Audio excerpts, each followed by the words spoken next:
वंदे वेद मातरम।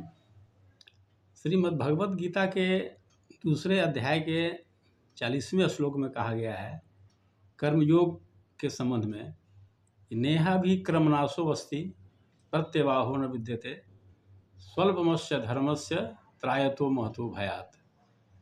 ये कह रहा है कि कर्म योग रूपी धर्म का आचरण अगर थोड़ा सा भी किया जाए, स्वल्प थोड़ा सा भी किया जाए तो यह महान भय से रक्षा करता है। इसका कोई उल्टा फल भी नहीं मिलता है और इसमें आरंभ का अर्थात बीज का नाश भी नहीं होता है। और थोड़ा सा भी अगर आचरण किया जाए कर्मयोग रूपी धर्म का तो यह महान भय से रक्षा करता है। इसको एक उदाहरण से हम समझ सकते हैं। कर्मयोग क्या है ये तो सब जानते हैं, आप लोग सबको पता ही है, हम कई बार चर्चा भी कर चुके हैं। प्राचीन जमाने की बात है, एक व्यक्ति जंगल के रास्ते से कहीं जा रहा था।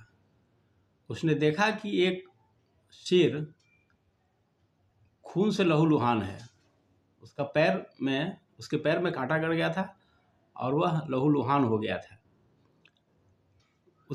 उसको देख करके ही ऐसा लग रहा था कि वह काफ़ी परेशान है।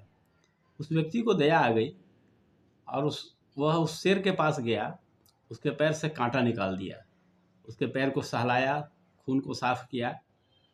तो कोई भी प्राणी हो जब कष्ट में हो, शारीरिक कष्ट तो किसी को हो सकता है, और कोई मुक्ति दिला दे उसको कष्ट से तो कितनी खुशी हुई होगी, इस बात को समझने की आवश्यकता है। उसके बाद वह व्यक्ति अपने घर चला गया, शेर जंगल की ओर चला गया। बहुत दिनों के बाद किसी मामले में, प्राचीन ज़माने में तो राजा लोग ऐसे ही किसी को सजा कर देते थे थोड़ी थोड़ी बात पर, तो उसको एक सज़ा दी गई उस व्यक्ति को कि सबके सामने वह खड़ा रहेगा खूंटे से बंधा हुआ और एक भूखा शेर उसके सामने जाएगा। मतलब मृत्यु दंड इसी तरह दिया जाता था, किसी भी कारण से मृत्यु दंड की उसको सजा हुई। और सबके सामने एक शेर लाया गया, भूखा, पिंजरे में बंद था, उसको छोड़ा गया। सबके सामने सब लोग हाहाकार कर रहे थे और सबने देखा कि वह भूखा शेर जब खाने के लिए झपटा उस व्यक्ति की ओर, तो पास जाते जाते वह रुक गया और उसका पैर सहलाने लगा। उसके सामने वह बैठ गया घुटना टेक करके और उसके तलवे को चाटने लगा। यह देख कर के सारे लोग हैरान, वहाँ के राजा भी हैरान, आखिर ये कैसे हुआ। लोगों ने पूछा तो उस व्यक्ति ने भी उस शेर को पहचान लिया। यह वही शेर था जिसके पैर से कांटा निकाला था, घायल अवस्था में उसकी सेवा की थी उस व्यक्ति ने।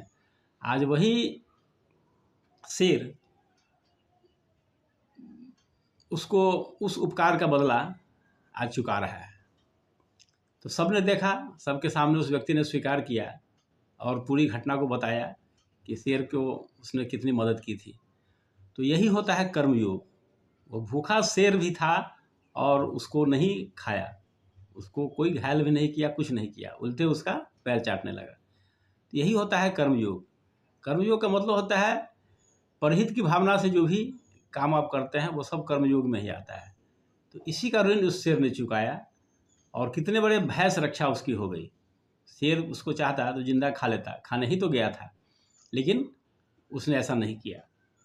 इसलिए इस श्लोक में कहा गया है कि स्वल्पमस्य धर्मस्य त्रायतो महतो भयात। कर्मयोग के मार्ग पर चलने वाले व्यक्ति को महान भय से रक्षा होती है। यही सबसे अच्छा उदाहरण है। इसलिए भगवान कृष्ण कहते हैं कि कर्मयोग के मार्ग पर चलो, तुम्हें बड़े बड़े भय से छुटकारा मिलेगा। धन्यवाद।